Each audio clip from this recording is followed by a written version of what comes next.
If you are looking at accessing those, your retirement assets early, so prior to 59 and a half, there's typically a 10% early withdrawal penalty on those distributions. And what the rule of 55 allows is it allows you to access the 401k, 403b, TSP, wherever that is, from the employer you left at 55 or later. So it's not something, you retired at 52 and then at 55 you can start accessing that. And it's also not that 401k from 2-3 jobs ago that's sitting out there. It is the employer you most recently left at 55 or later. You can access those assets without that 10% early withdrawal penalty. And I'm glad you said that, because you have to your point, you have to be age 55. Age 55. But so many times, Tommy, we see it where, unfortunately, maybe somebody got some bad advice. I don't know if that's the correct word to use here, but and they rolled their money, out of their plan to a traditional IRA. Now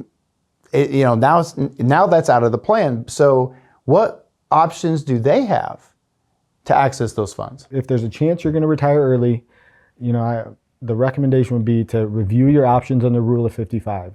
For those that have taken that step and moved money into the IRA, it's a 72T or substantially equal periodic payments. And what that is, it allows you to access those assets in an IRA prior to 59 and a half, but it's far more restrictive. There's, kind of one way to do it right and a lot of ways to do it wrong.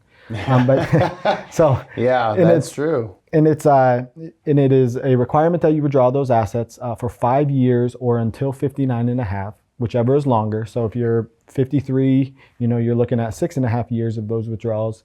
If you're 57, you have to go until 62 to meet that 5-year requirement. Because again, we don't want to be penalized. We don't want to see people get hurt out there. And so, again, to your point, the 72T is a big deal. You got to do this correctly. You got to do this correctly, or to your point, there's a lot of ways to get it wrong. Yeah, you get into the middle of one of those and the payment doesn't go out correctly, or a different amount goes out, or you access that IRA for an amount on top of what you're under calculated payments. You can go back and have that 10% early withdrawal penalty assessed on everything you've taken up until that point. So it's very important to do, if you're going under that route, it's very important to do that correctly, and to make sure, I's are dotted, T's are crossed, everything's in line. Everything's in line, okay, because again, once you attain age 59 and a half, the 10% penalty goes away, so we're off and running after that. Well, you still got to deal with taxes, though.